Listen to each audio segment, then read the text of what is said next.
Good evening, everybody. It is 7 o'clock, so we will get started. Welcome to the February 2025 Lake George School Board meeting. Thank you for being here with us tonight. We're going to, well, I'll start with roll call. We're all here except Donna couldn't be here tonight. A speedy recovery to Donna. And we will start with the Pledge of Allegiance. So if you're able, please stand and join us for the Pledge of Allegiance. Pledge of Allegiance. States of America.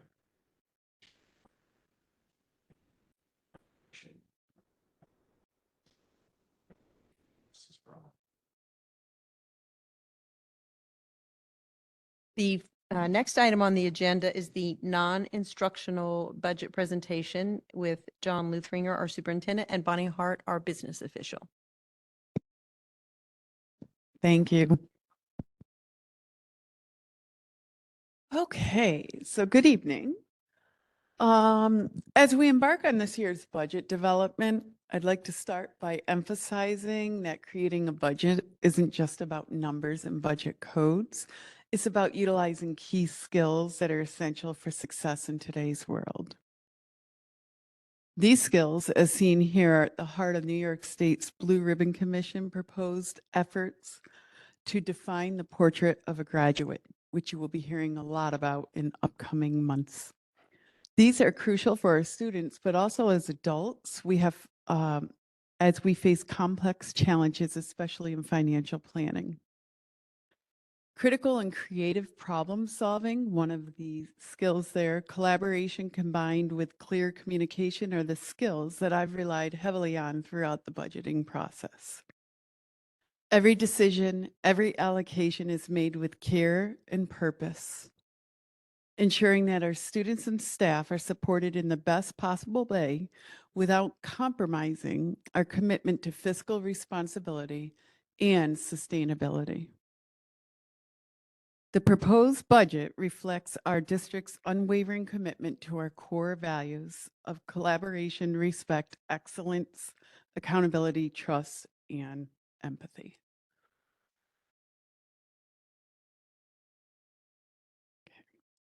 The budget presentation process will consist of 4 presentations leading up to the May 20th vote. Throughout each presentation, I will provide you with an overview of the total cost, emphasize key components within each part of that budget that support the district's mission and vision.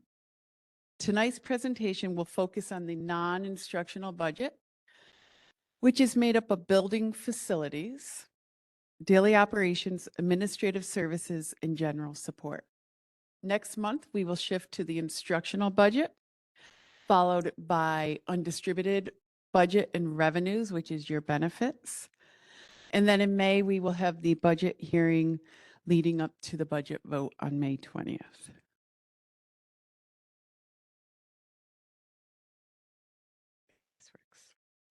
So developing a school budget is like building a house.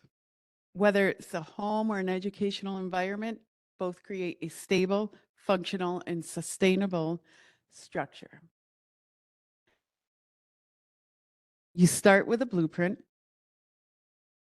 that aligns to the school's mission, goals, and financial limitations. From there, you lay the foundation, which consists of core essential expenses to ensure the operations are stable. The next layer is framing a house, which is the biggest part. This consists of the major programs and initiatives that creates the framework of a school's offerings. From there, we add our utilities, which includes essential services and supports to ensure the school runs smoothly and supports student needs. And lastly is the finishing touches. Well, these are not essential costs. They are often significantly enhance and enrich the educational experience. Once a home or a budget is completed, flexibility and problem solving are essential with necessary adjustments made along the way for unexpected expenses. The non-instructional budget that I will present tonight falls primarily in the foundation stage, along with adapting and maintaining. A large component of this budget, non-instructional budget for the 25-26 school years for expenses to address these significant needs. Going right into the numbers, you could see a comparison from last year's budget, proposed budget, and this year's the adopted budget to this year's proposed.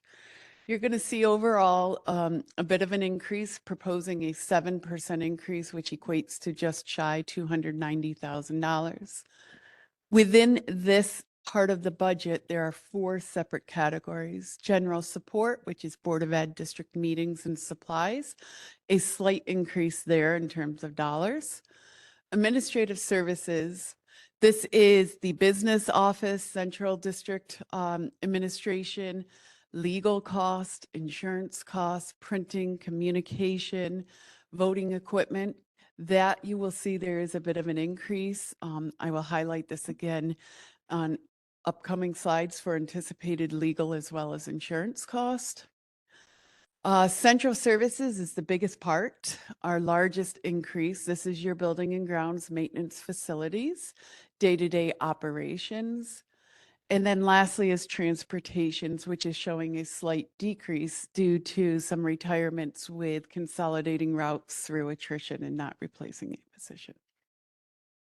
So at this time, proposing this portion of the budget, remember there's more portions to come, a 7% increase of just shy 290,000. At the top, I do have a disclaimer. This is early in the budget season, so there are a lot of costs that are not finalized at this time. BOCES services is an example of one, which is quite a few of these, as well as some other areas that people are still giving us quotes for. So these will definitely change. There's also some areas in here if we needed to eliminate. Equipment is one area. As much as we don't want to, that is one area that we could. When we look at the visual, the pie chart, you could see in the dark blue on the bottom, the facilities, maintenance, day-to-day operations make up 56% of this portion of the budget. Where transportation administrative services, that's again, the legal, the insurance, and the central district administration, that is about equal there, 21% each. And the smallest sliver of the pie here is that general support. So some of the key highlights of this portion. Operations and maintenance, you're going to see there's a lot of information and request here. We have some very aging facilities as well as equipment. So we needed to really develop a plan for replacement, not waiting and being reactive, but being proactive for some of our replacement cycle here. Our equipment in the buildings and grounds department especially, and cafeteria have not been on a regular replacement cycle. And often it's been when it dies, then we have an emergency and replace it then instead of proactively planning. So some of the areas, equipment, as I said, a field tractor that's mostly for the lawns, the athletic fields. Elementary school cafeteria has a steamer oven, combination oven that is not working, and that would be replaced. The elementary hallway carpet, which is a pretty big job, needs replacement. It has definitely lived a good life. The elementary school greeter, we replaced the high school one up here several weeks ago. This is part of our workplace violence assessment. Those windows, the greeter desk windows, were sliding windows, so somebody could jump through it as a person were to open it. We are replacing them with shatterproof and non-opening windows, like a bank teller with a little slot that goes underneath it. So that is planned as well at the elementary school. The high school gymnasium backboard replacements, we're looking at the main court, so that means 2. both sides of the main court. Again, anticipated legal fees and insurance increases. Every 5 years, the district is required to do a building condition survey, which we do get some aid on based on square footage. Our time is up for next year, so it's part of, we will start the work actually collaborating with our architects this spring, but in the budget cycle, it's next year. And this building condition survey really guides us. They come through and evaluate every single building structure we have, and it guides our future projects. What is satisfactory, what is not, what is urgent, what is a wish list, so on and so forth. So we are required to do that. It is a great tool to have, but with that comes an associated cost that we need to plan for. As I mentioned before, we have aging buildings, and the elementary school, while they are still functioning, are boilers. We have 5 major boilers that not the boilers are in need of some TLC, but the replacement panels. So we are taking a proactive approach and budgeting for 1 a year over the next 5 years to get them so they are in tip-top form. And then here at the high school, the cupola, and there's a chimney repair, 2 things, but they are near one another. The chimney, one of the sides is leaking. It's been tried to be repaired, but it wasn't successful with the repair that was done several years ago. In the cupola, which is almost 100 years old, definitely needs some work with it.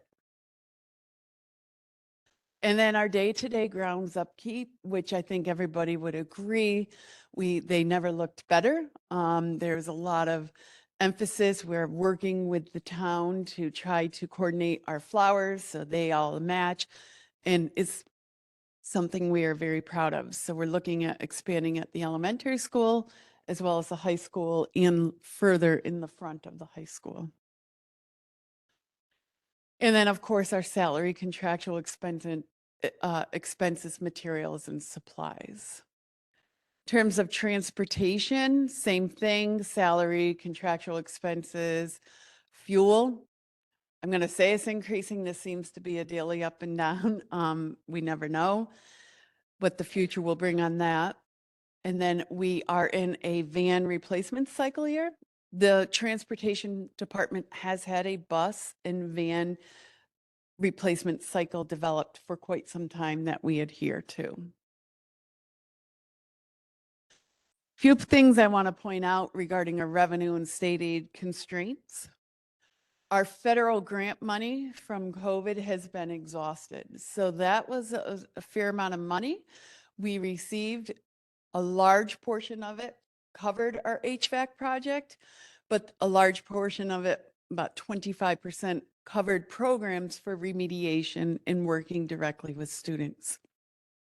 While we value those programs, we want most of them to continue. Not all were sustainable, but that means we now need to look at budgeting in our general fund to maintain all of those programs. Federal grants. So 611, 619, Title I, Title II, and Title IV are grants that we receive mostly for our exceptional learners with difficulties and students with learning disabilities. Our costs are increasing, yet the funds are decreasing. Being it is federal money, the future of that is unknown. Just to give a little bit of a history, over the last 5 years, our allocations for those grants have decreased by $71,000. And that is about 25% of our allocations. So they just keep going down. State aid holds harmless. A year ago, we were saying something different. Optimistically, the governor's proposal actually had an increase in the foundation aid, a small increase. Our other aid areas have decreased initial runs, although it is not adopted yet. We do not have the urgency we were looking at a year ago. With that being said, the Rockefeller Center was hired, came out with a report, a very thorough, very good report, and their recommendation is to phase in a new formula, an updated formula over time, which will impact Lake George. So in terms of the future, we will, I would assume, be looking at a decrease in foundation aid, hopefully phased in well enough notice to plan accordingly. Not for this year, though. Our tax cap limitation, there's nothing new there. We start at 2%, run the formula. It's either slightly above or slightly below. However, we are allowed to start and only be at a 2% inflation rate. Another constraint with aging buildings is our building aid ratio here at Lake George is only 10%, the lowest that it can be. What that means is when our buildings need upgrades, we need projects, 90% is funded locally through the general fund or through capital projects, our taxpayers. Many schools, just go up and down the Northway here, are 70, 80% state aid ratios. So their project is funded 80%. So $100,000 for a school nearby is only costing the taxpayers, the district, 20,000, where for us it's 90,000. So this requires us to plan. We have to fund the majority of our projects through budgeting, bond anticipation notes, which are just loans in other terms, and not rely on building aid. This requires a comprehensive long-term financial plan. And lastly, we're below inflation, but we are bound by that. Future planning, I already mentioned, we will be utilizing the building conditions survey to guide us, our future plans, as well as our current projects. So we have our transportation facility, which is breaking ground within a few weeks. We have future capital outlay projects of $100,000 that help. They just don't accomplish a big project. And then we will start talking about future capital projects as we look at the debt schedule, what the building condition survey says. I feel like that's the Price is Right. Oh no, Family Feud survey says. Based on all of that, we will then start talking about our future plans. Future budget meetings next month at the Board of Ed meeting, we will be doing the instructional budget presentation. April will be undistributed and anticipated revenues. May 6th is our public hearing with Meet the Candidates night. And May 20th is the annual meeting in the budget book. Are there any questions?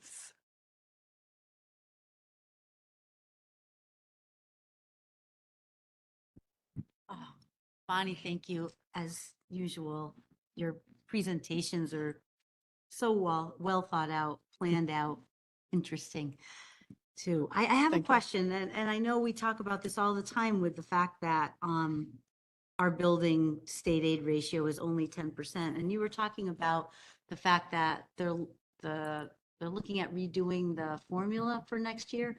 Could that possibly, I know you're saying, ooh, that might hurt us, but does that play into that ratio? Is there a So possibility? it's a lot of it's based on property wealth. Oh, okay, never mind. The formula that's being redone, the hold harmless or save harmless, it has many, many factors. So it's also taking in consideration a lot about your student population and demographics as well.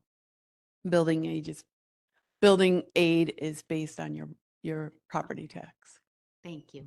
You're welcome. Just a quick question. The chimney in this building, is that a functional? No, I don't know if it ever was it?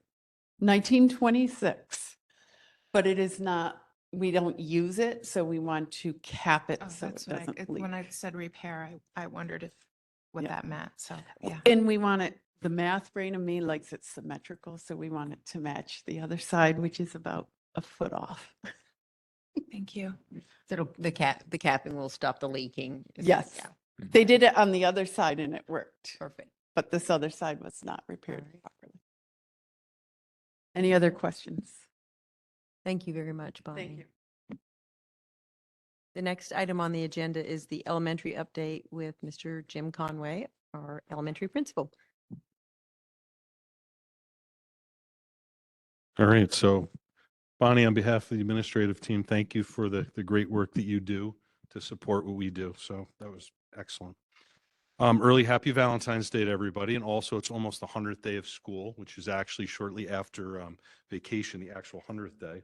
Although we don't know with how many snow days we may or may not be having. We're trying to have our math night again for the second Thursday in a row. So we'll see what happens. I do have a couple of events that recently happened that I wanted to mention. The first was the VEX tournament. I know John will talk about this in a bit, but January 25th, it was a great success. And John did a tremendous amount of work. It is not in every district that the superintendent was there helping organize this event and making it happen. So really hats off and a credit to John, because I don't know if there is another tournament that was run as effectively and smoothly. And thank you to our coaches, Jeff Bizon and Dante Saletti. Megan Coker was very much involved in organizing things. And I do want to thank our PTSO and Rick Reinhold for supporting that event as well. But John, great work. Thank you. The LGS Airband event was held on the 31st. And thanks to our PTSO for sponsoring this event and the staff members who were decked out in groovy 70s themed outfits. And certainly thank you to Mrs. Baker for helping keep us moving, organizing that sound booth and the lighting. It is a big part of making that all work. So we want to thank Amy for that as well. Couple of updates. Some teachers are getting some nice recognition, and this is recognition from your students and students' families. Chris Honorato from Channel 13 is going to be visiting our school now on the 26th. He had the sniffles a couple weeks ago and wasn't able to make it, but he's going to be at LGS to recognize fourth grade teacher Mr. Brian Thompson as a News Channel 13 top teacher. So we congratulate Brian for that recognition. It's well deserved. And also Mrs. Krista Kelly was recognized as a TCT Teacher of the Week recently. So you may have heard that on the radio. And they're two great teachers that do everything they can to support our kids. Pre-K, I know Mr. Luthringer is going to talk about that, but we have, I believe, 28 on the list as of today. So we will be moving forward with our lottery on the 25th. I also wanted to let you know that we've completed our mid-year benchmarking, and our benchmarking assessments are not just academic, they're social emotional as well.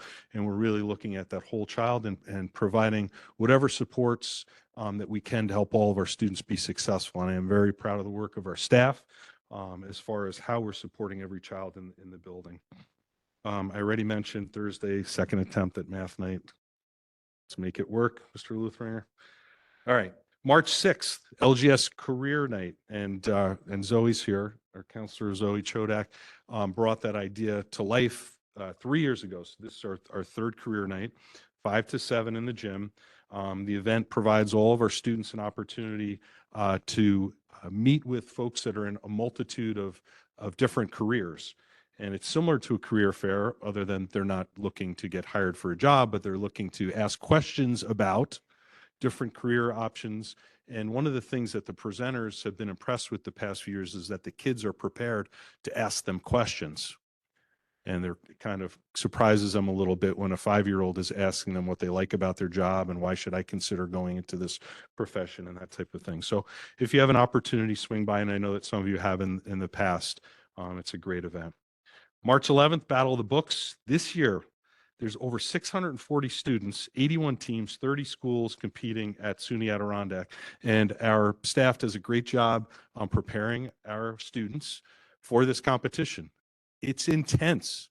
It is really intense, and they work really hard for this, and our kids do look forward to it. One of the things I'm most proud of is we max out the number of kids that we have participating on each of our teams. So usually there's almost 10 kids, and we run 2 different teams in and out throughout the competition. So when I think about that, the numbers of students participating is outstanding. Finally, some upcoming professional development or things that we're working on to continue to get better, because we want to make that continuous progress as a staff. March 20th, the Leader in Me Coaching Day with our consultant, from Franklin Covey, Sharon Chapman. Zoe and I just did a call with her recently.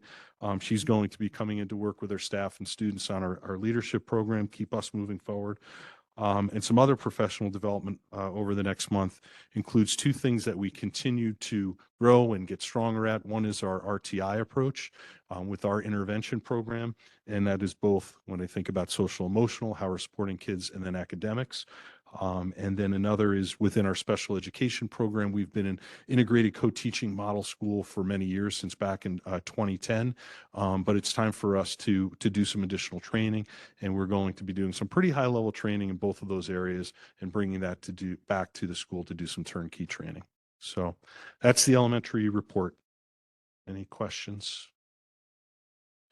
Busy, busy, A busy. lot going on for I- sure. I had the good fortune of going to the VEX tournament, and I've several years and many tournaments. My son participated in VEX robotics. So I've seen quite a few of them at many different schools, and I was really impressed at how smoothly things were running. The kids who were in the practice arena in the gym, how everything was spaced out. And I did see John down there in the pit. And it was really impressive. And I had the chance to talk to one of the parents, and one of the things she mentioned was the camaraderie amongst the Lake George students, and just the culture of kindness for the kids, and how they reached out and helped other teams when they had issues. And that really warmed my heart a lot. So I'm glad that has gone down into the elementary school level. It started at the high school, and that part has trickled down the program and that cultural kindness. So Yeah, we had 7 years with First Lego League. yeah. And last year was the first year with VEX.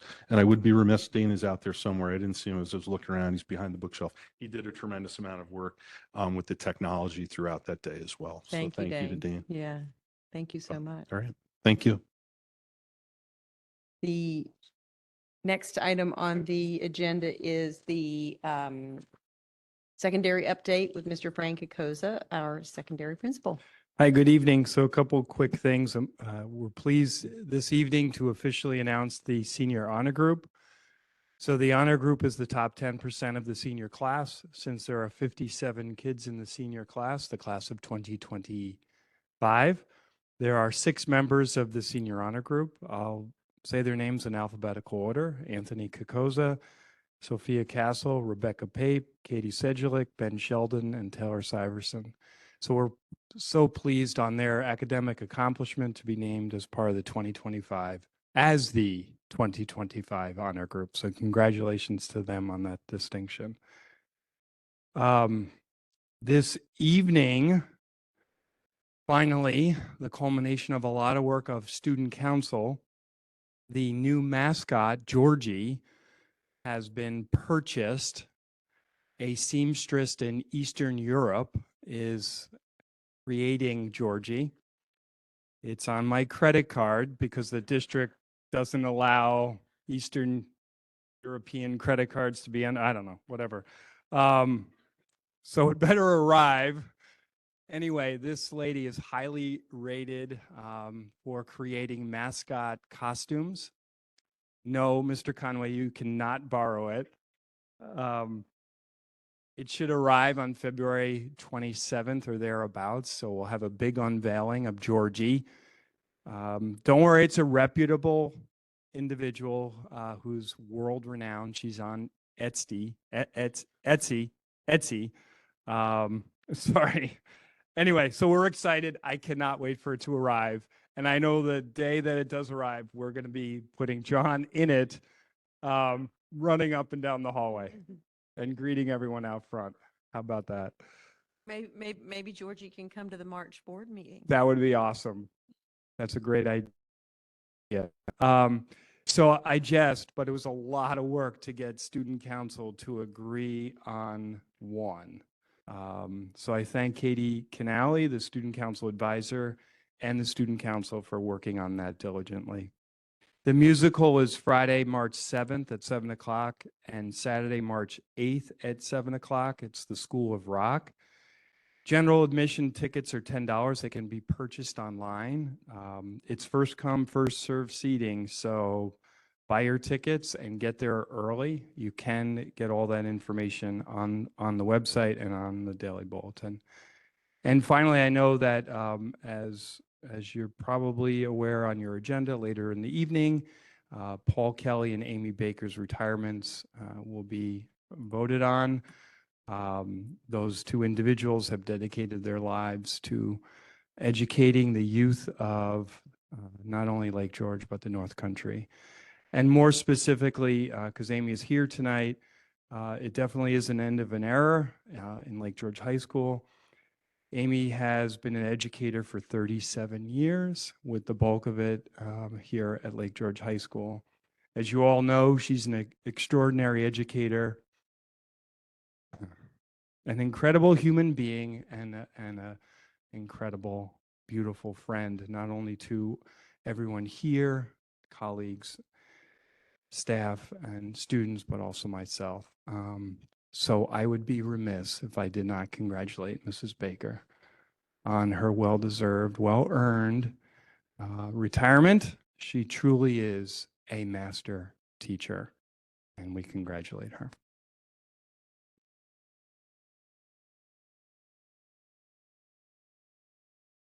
Thank you. Well said. Anybody have any? The next item on the agenda is the superintendent's report with Mr. John Luthringer, our superintendent. Thank you, Katie. Tough act to follow there, Mr. Kokoza. So great words. Couldn't have said it any better. So congratulations, Amy, and Paul certainly too. Just a few things here I wanted to share with the Board of Education, and just to piggyback a little bit on what Mr. Conway said about the robotics tournament, but we had a really highly successful tournament. These things do not happen by chance. Teamwork makes the dream work, and it was really a team effort here at our district. We are the second district in the entire capital region that has offered a local tournament for VEX Robotics.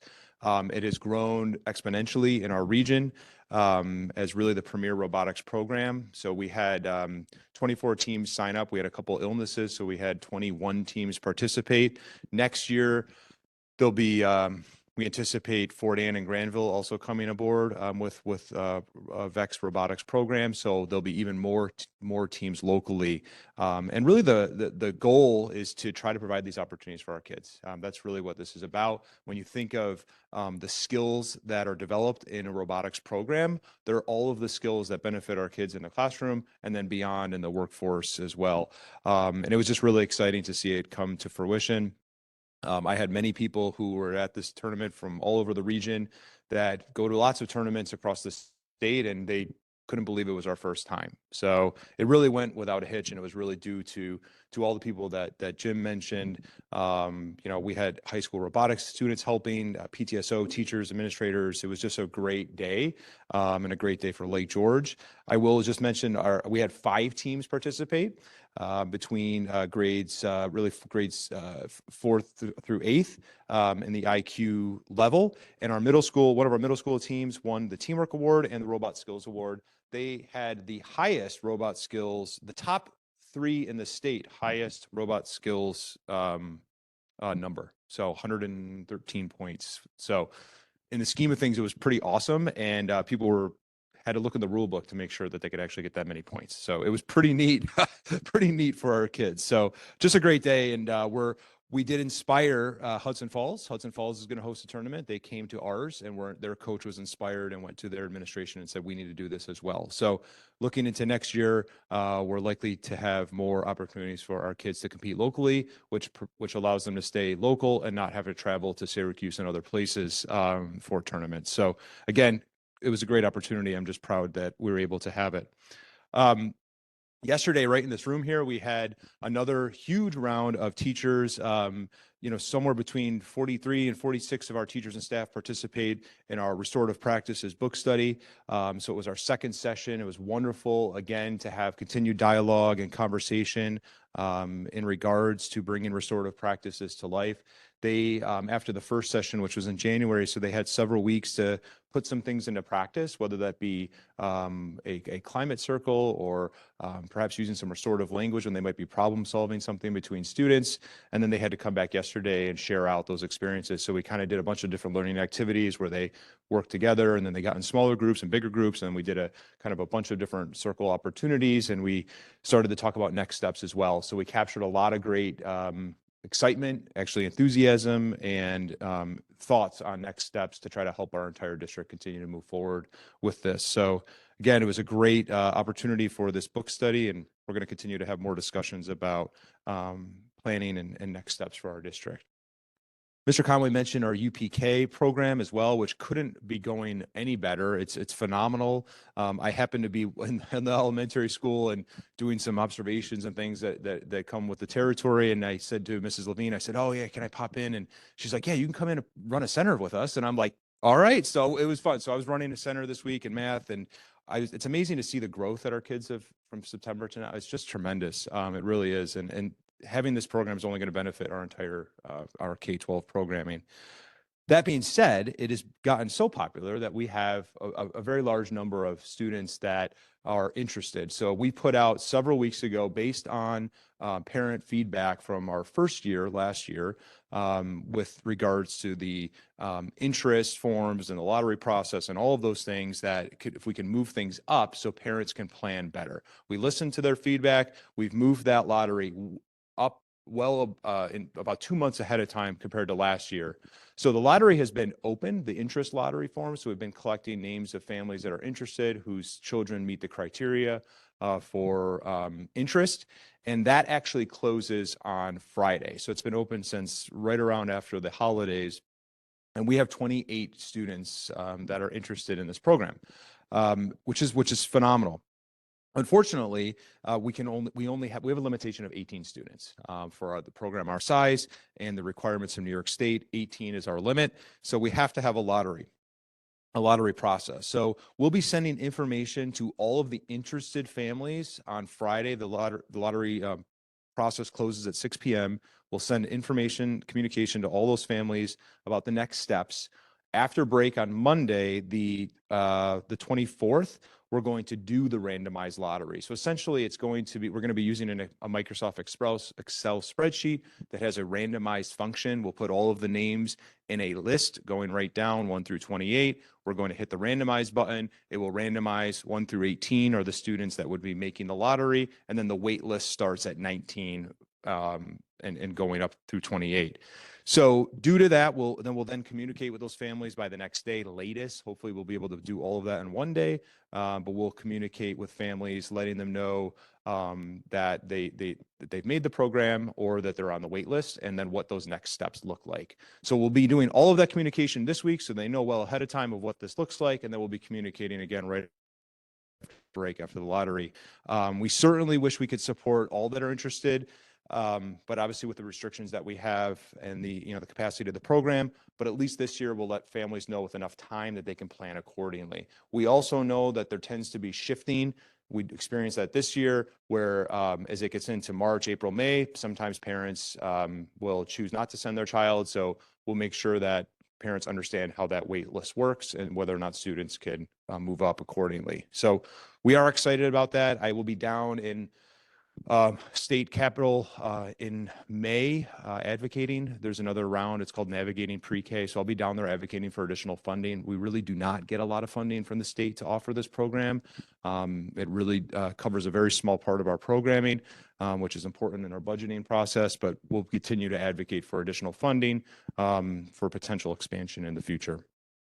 As Bonnie mentioned too, the groundbreaking for our transportation facility is really coming quickly. We have another meeting on February 28th. We'll be meeting bi-weekly from that day forward. We're looking at a mid-March possibility for groundbreaking. I'll be certainly letting the Board of Education know more about that as we plan a kind of a small groundbreaking ceremony to kind of kick off the major work to be done there. But it's exciting, and it's exciting that we're moving forward. So fingers crossed, not a lot of snow, so we can kind of get going here, but we'll see. It is kind of It is interesting. We are actually having a winter, it feels like. The lake is frozen over. It's wonderful. We can have a winter carnival, and I marched in the winter carnival parade, and it's been great to see. So that does allow our fishing club to get out on the ice. So it's safe. It's fine. There's clearly a lot of activity out there. And we have 13 students participating in the fishing club with our advisors out there tomorrow. So I was talking to Mr. Burrell, and I guess he's grilling hot dogs out there too. So I'm going to stop down there, get a hot dog, and see how much fish they've caught. So a great opportunity for them. And lastly, I just want to mention as well, speaking of winter here, just to acknowledge our building and ground staff. It really, as I mentioned, it's been a real winter for the first time in a couple of years. We had our first snow day, the first one in almost 2 years. So snow removal has been a significant part of their job. We have a lean but mighty crew that really helps ensure our buses get out on time and our students and staff can arrive to school safely. So I just want to thank Kevin Parrott and his team. It's a lot of work, and it's a lot of planning and a lot of thinking and a lot of getting up at 3 in the morning and getting here, making sure that we're ready to open. So I just want to thank them. And it looks like it's going to continue for a while, and the groundhog probably was right. So that's all I have. Thank you. John, it's really heartwarming to the restorative practices book study to have that high percentage participating is really heartwarming. So thank you for the work on that, and thanks to everybody who's choosing to participate because it's voluntary. So that's awesome. Thank you. Do I have that right? Yes. Yeah. Thank you. The next few items are committee reports. We do a lot of work in committees, and committee meetings are open to the public, just like this meeting. The first is Audit and Finance Committee report, and Mario Fasulo is the chair of that committee and will give that report. Thanks, Katie. We had a lot going on at this meeting. I mean, it was pretty significant. We reviewed the results of the bids that were received on January 16th. They were open publicly here in the library, I believe, at 3:45. There was a very good turnout. When we spoke with the construction company and the architect, why there was such a good turnout, it's because it's a raw site and there's nothing to take down, there's nothing to build around. So construction companies are very excited to have that kind of project. After all the evaluation, the committee we're going to recommend to the board the approval of the following, actually we did, the approval of the following contracts, and we had board members come in so we could vote on it then to get the process going so it wouldn't slow down the timing at all. We had 12 bids for a site. We went with Galusha and Sons, just under $3 million. We had 5 bids for general contractors, and we went with Benton Cringe at $4.3 million. We had 6 bids for mechanical. We went with RMB Mechanical, just a little over $700,000. We had 9 bids for electrical. We went with Brownell, just over $1 million. And we had 3 bids for plumbing.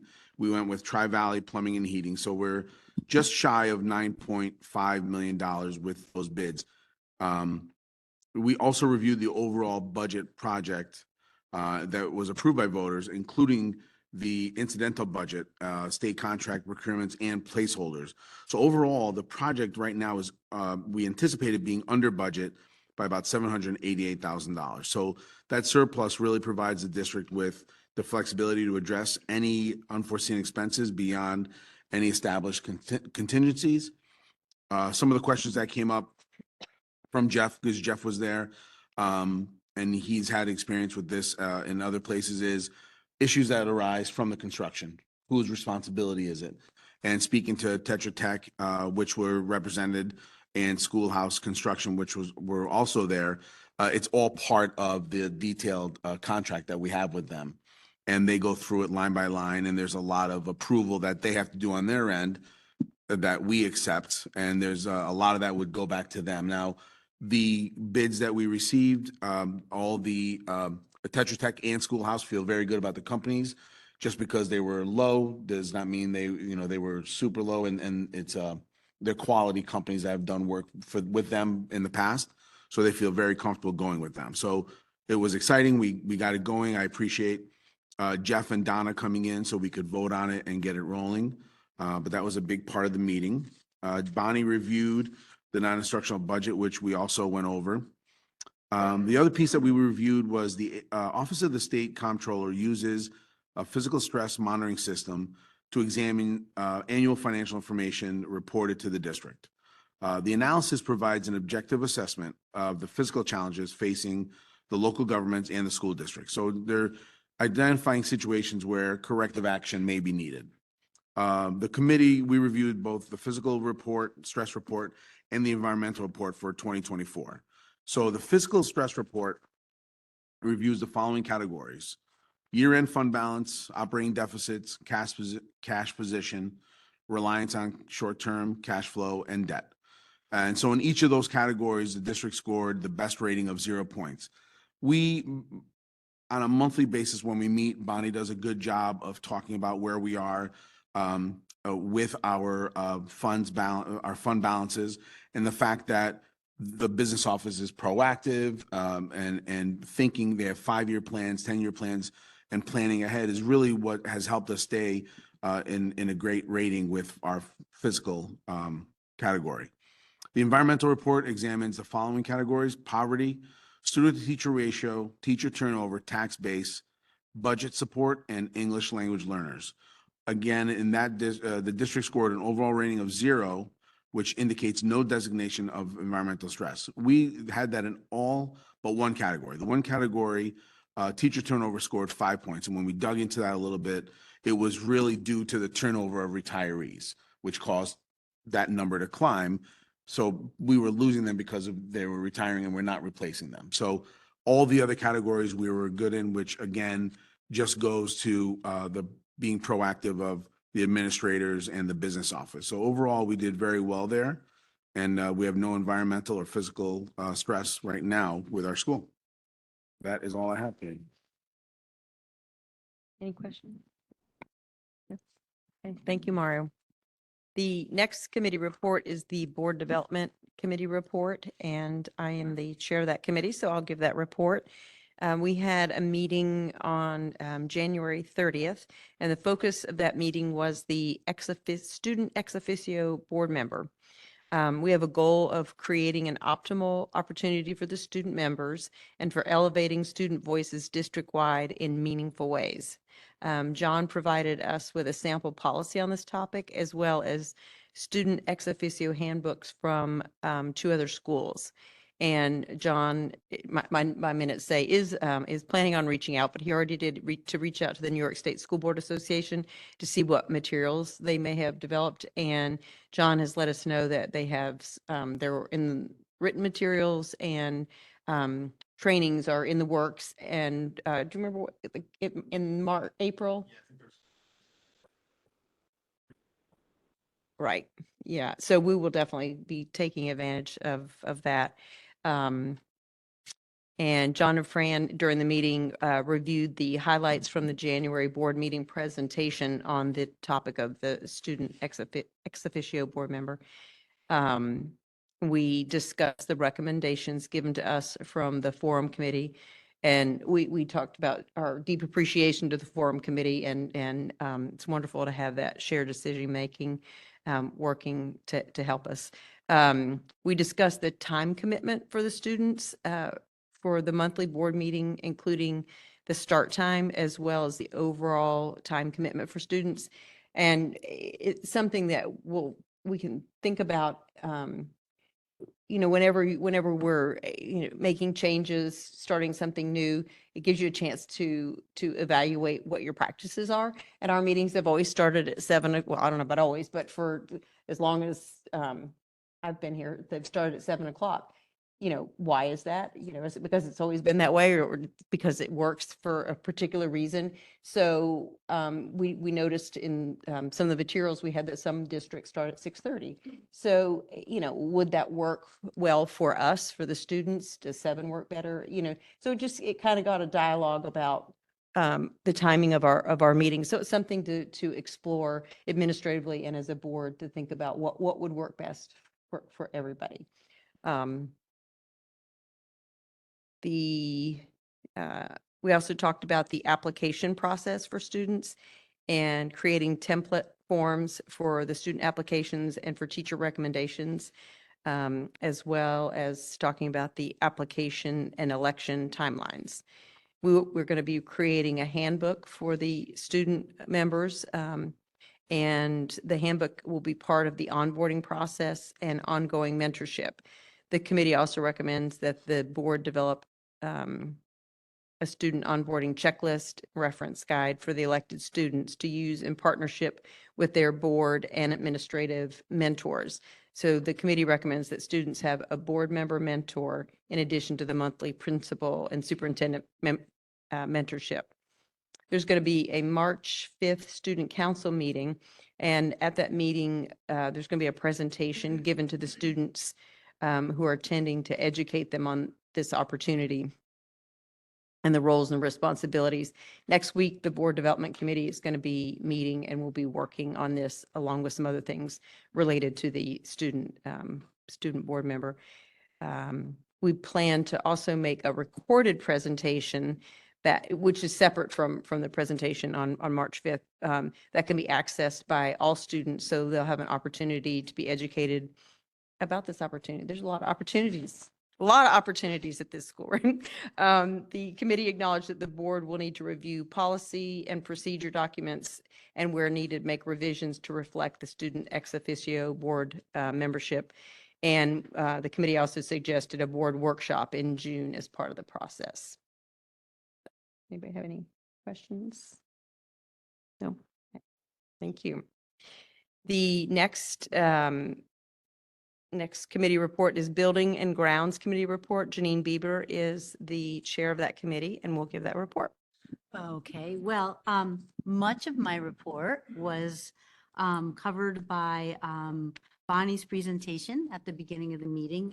We got a little bit of a sneak preview of that budget presentation, so that was very helpful. And also the information pertaining to the transportation facility, all the exciting information there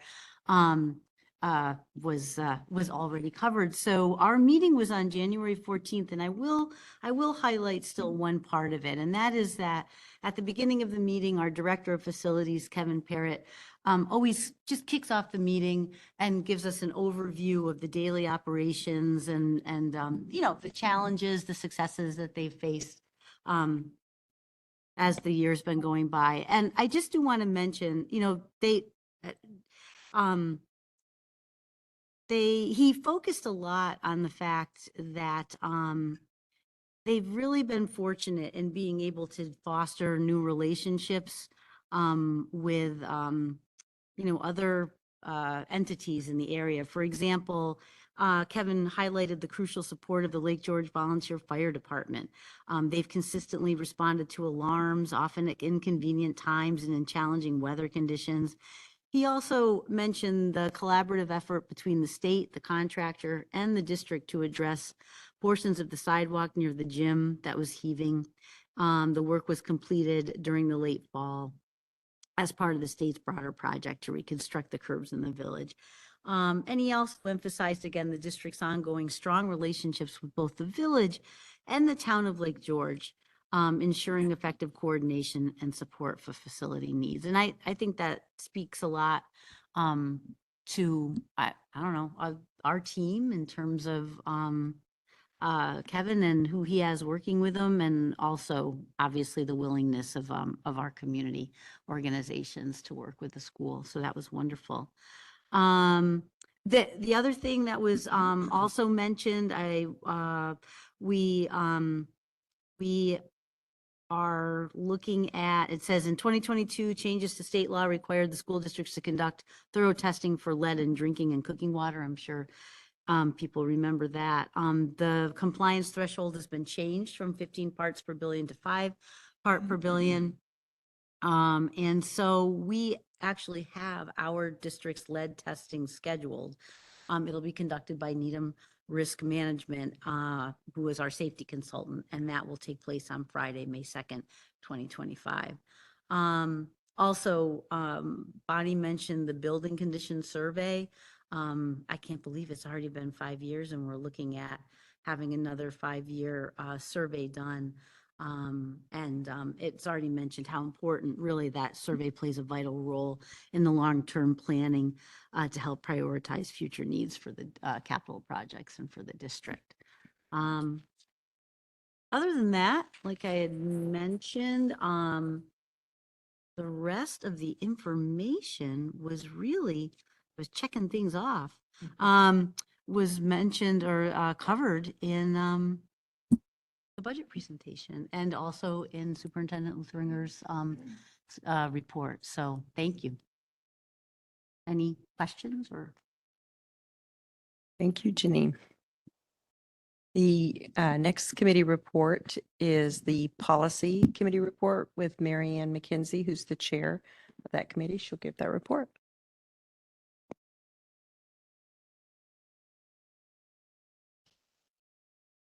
Okay, so tonight I forgot to count them. There's a lot of policies moving forward to first read. There are 6 policies moving to second read, but that were discussed at last month's board meeting. And there are 2 policies that were reviewed with no suggested changes, so they'll receive an updated date of review in the manual. So the reason there are so many under first read is that our last policy meeting occurred the day before the last board meeting in January. And so many of the items on the list tonight were discussed at that meeting and resolved, but not in time for everybody to read, everyone else on the board to be ready for them to move forward the next day. So the minutes from that policy committee meeting, which occurred on January 9th, the minutes are in the agenda tonight. And so I'll start by going through those policies that we discussed at that meeting, and you can read in more detail in the minutes. And the rest of the policies that are in first read, we were able to review electronically for the most part. They had, fairly minor suggested revisions. So I will start with 5683 for first read. This is evacuation, lockdown, and emergency dismissal drills. And this came before the policy committee by way of an Erie One BOCES update due to revised regulations requiring that the procedures for drills, emergency, evacuation, lockdown, emergency dismissal drills ensure that the drills conducted during the school day with students present must be conducted in a trauma-informed, developmentally and age-appropriate manner.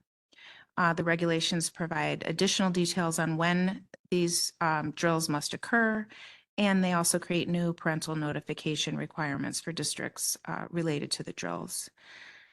So in addition to that Erie One BOCES material update, we also did, there was just some minor wordsmithing suggestions, but also more significantly, we recognized that there was a section in this policy regarding bomb threats that seemed out of place in this policy on drills, but maybe better situated in policy 3412, which is also on the list for first read tonight. This is threats of violence in school.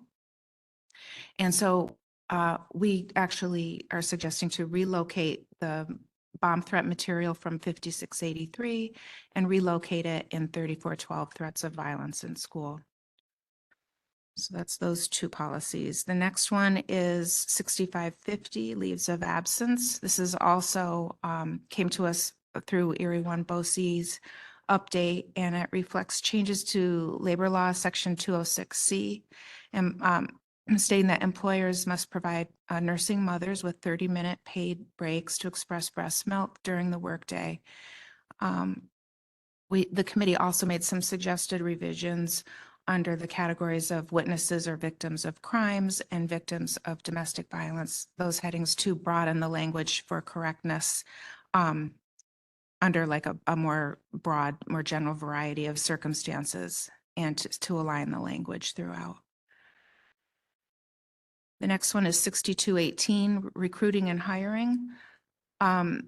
This was reviewed by the committee per our Lake George manual review. And we're suggesting a revision to the introductory paragraph just to be a little more clear, clarify the board's responsibility with regard to recruiting and hiring and the guiding principles. Other wordsmithing revisions reflected inclusive recruitment practices and improved clarity around anti-discrimination language.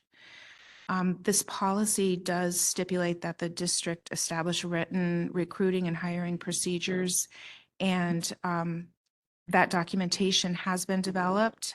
And thank you to the superintendent and administrators. And that documentation is located in the job descriptions manual going forward. The next one is 7121, diagnostic screening of students. This was reviewed per our Lake George manual review. And this was just minor wordsmithing for clarification of meaning, suggested removal of obsolete or unnecessary language around like specific tests. 7240, student records, access and challenge. This was a Lake George manual review, minor wordsmithing suggestions. 7410, extracurricular activities. Again, Lake George manual review. There were some suggested revisions to improve the flow and fine tune the language. And that's it. More detail in the minutes on these, but just to give you the highlights. So the rest of these policies were, for the most part here, were reviewed electronically over the past month since our policy meeting. 7520, accidents and medical emergencies. Lake George manual review, minor wordsmithing suggestions, and one suggested revision to broaden the language again so that it applies under a greater variety of circumstances. 7550, supervision of students, Lake George manual review, minor wordsmithing, and some revision to be more specific regarding supervision expectations. 7615, least restrictive environment, Lake George manual review, minor wordsmithing. And same 7630, Committee on Special Education and Committee on Preschool Special Education, Lake George manual review, minor wordsmithing suggestions. 7640, Student Individualized Education Program, Development and Provision, Lake George manual review, wordsmithing, changed the word individually. There are headings in this policy that were labeled individual evaluation and individual reevaluation. It was changed to initial evaluation and simply reevaluation. 7641, transition services, Lake George manual review, wordsmithing suggestions. Also, a revision to specify that students will be eligible for a free appropriate public education until the end of the school year in which they turn 22 or until receipt of a regular high school diploma. And that is used to say to age 21, but that's changed by law to age 22 now. And then the last two were the two that were reviewed with no suggested changes. And they are 5672, information security breach and notification, and 7642, extended school year, July, August, services and or programs. No changes. That concludes my report. Any questions? Thank you. Thank you, Marian. It's super helpful and comprehensive. It's nice. Thank you. The next item on the agenda is the first of our two public comment periods. And we did not have anybody sign up on the sign up sheet, but I see somebody with their hand up, which is perfectly fine. We have a sign up sheet just so we can be organized. It's fine if you didn't, so that we can be organized. The first comment period is for items on the agenda, and the second comment period is for other items. Are you first, second? Okay. And if anybody is joining remotely, you can email the board at boe@lkgeorge.org, and the board and superintendent will get that email with your question or comment, and we'll get back to you as soon as we can. I'm going to go ahead and review our public comment procedures now, which will apply to the this period and the second period. It's my monthly reading of the public comment procedures. The Lake George Central School District Board of Education welcomes district residents, parents, and other interested persons to its meetings. Community involvement at board meetings is encouraged so that the board can better understand and represent the views of our constituents. Please be aware that by law, individual student information or particular personnel issues cannot be discussed at public sessions of the board. When you come to the microphone, please tell us your name. Statements are limited to 3 minutes. After you've made your statement, please be seated. The board and district staff take public comment very seriously, and careful notes of questions and concerns will be taken so that they can be addressed as soon as possible after the meeting. The board generally does not respond during the meeting. The first public comment period is for items on the agenda. The second public comment period is for other items. If you're attending, I already said this part, if you're attending virtually. So if you are, you know the scoop on that. I will call individuals up to the microphone in order of the sign up sheet. If a person didn't sign up, they can just raise their hand and I'll call you up. And thank you in advance for helping to maintain a safe and respectful decorum. So are you thinking your second comment period? Okay. Thank you. All right. So anybody else? Okay, so we will move on to the school business consent agenda. And the consent agenda represents a lot of work by folks in the district and a lot of reading time on the board. It happens very briefly. We have a consent agenda to keep the meeting efficient, but it does represent a lot of work, a lot of thinking, a lot of time and preparation. So I will hand this section over to John. Thank you. As recommended by the superintendent, be it resolved that the Board of Education of the Lake George Central School District hereby approves the school business consent agenda items A through H. In summary, item A is the motion to approve the minutes from the board meetings from January 14th and the 22nd. Item B is a motion to approve the February 2025 recommendations on the Committee on Special Education. Item C is a motion to accept the audited federal awards statement. Item D is in reference to the policies moving to second read.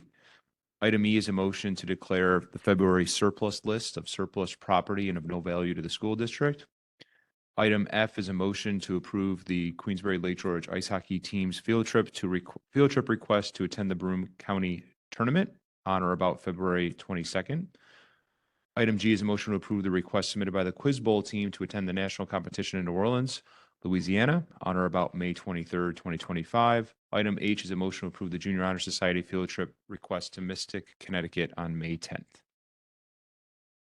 Do we have a motion? Do we have any questions? Any discussion? All in favor? Aye. Any opposed? Any abstaining? Motion carries. My table's rolling away. The next item on the agenda,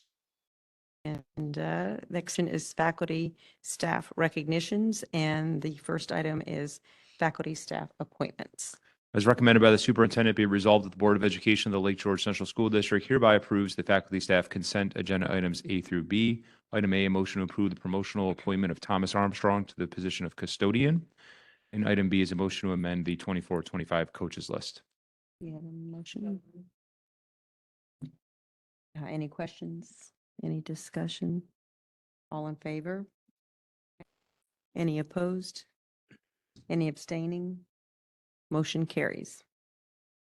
The next item on the agenda is the faculty staff resignations. As recommended by the superintendent, be it resolved that the Board of Education of the Lake George Central School District hereby approves the termination of Gabriel Sutton for the reason of abandonment of his position of bus driver trainee in the non-competitive class of the civil service effective January 21st, 2025. We have a motion. Any questions? Discussion? All in favor? Aye. Any opposed? Any abstaining? Motion carries. The next item on the agenda is the faculty staff resignation in retirements. Can we stall this one? Yeah. Okay. Yes, we'll stall for a few more years. As recommended by the superintendent, be it resolved that the Board of Education of the Lake George Central School District hereby accepts for the purpose of retirement the resignation of the following employees effective June 30th, 2025. Amy Baker, music teacher, and Paul Kelly, elementary teacher. We have a motion? So moved. Any questions? Any discussion? All in favor? Aye. Any opposed? Any abstaining? Motion carries. Yes, congratulations and thank you for your service to our district. The next item is tenure recommendation. As recommended by the superintendent, be resolved that the Board of Education of the Lake George Central School District hereby confers tenure upon Kelsey Cox, the elementary teacher in the elementary education tenure area effective February 24th, 2025. We have a motion? Any questions? Any discussion? All in favor? Aye. Any opposed? Any abstaining? Motion carries. And thank you for being here tonight. And Congratulations, Kelsey.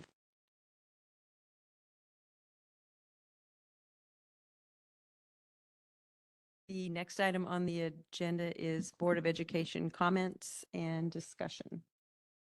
We have any items for Board of Education? Can I say? Yeah. Okay. I too have a warm place in my heart for Amy Baker, who had a long history with her. And I just want to say that the Lake George Scholarship Association is honoring her on May 2nd for our showboat cruise. So we'll be advertising that and getting everyone out to participate and honor Amy for all that she's done for us on the Scholarship Association and also for our district. So thank you. Thank you, Rosemary. Anybody else have anything tonight? Okay. The next item on the agenda is our second public comment section. And was there anybody signed up? Okay. And you're welcome to come up. Yeah. Yeah. I think you were the only hand up. And one of the reasons we have a sign up is just so we have some people's contact information so that we can get back to them. So if you want to give that to Sarah, so Yeah, we can that's get back not a to you. problem. Okay. Yeah.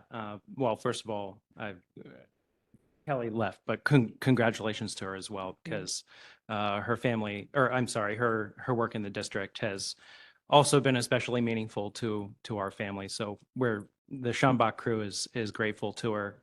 My comment is actually mostly inquisitive. It may have been more of a comment if my understanding of this hasn't, if I have my facts straight, but I know, or I believe I understand that Kathy Hochul, Governor Kathy Hochul, and is proposing a legislative solution to the question of internet-enabled devices, a legislative solution that would change the education law to eliminate internet-enabled devices during the school day. You can correct me if I'm wrong on that, but my question is mostly about whether the school is anticipating the possible adoption of that legislation. And I mean, I guess generally I'm in favor of such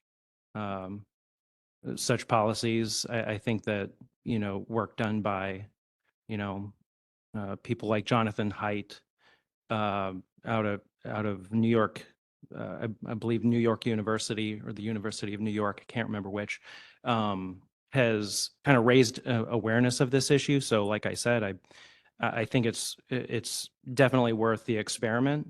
But mostly, like I said, my question was related to if there's any kind of anticipation of that law passing, being done, and how that might affect what we do as a school to execute whatever implications that has for our district. So that's my question. Yeah, thank you. Thank you. And I'm sure we'll have more to come on that. So thank you for letting us know your questions and your thoughts on that. Is there anybody else? And do we have, I didn't catch your name. You know, on the, there's, is the sign up sheet still in the back, Sarah? Okay. And then we'll be able to get to you. Okay. The next item on the agenda is a proposed executive session. The Board of Education of the Lake George Central School District proposes entering into an executive session for discussions on the Board of Education self-evaluation. All in favor? Aye. Any opposed? Any abstaining? Motion carries. And after that, we will adjourn the meeting and not have any further, what is it? We won't be doing here? We won't be taking any action. Okay. Thank you.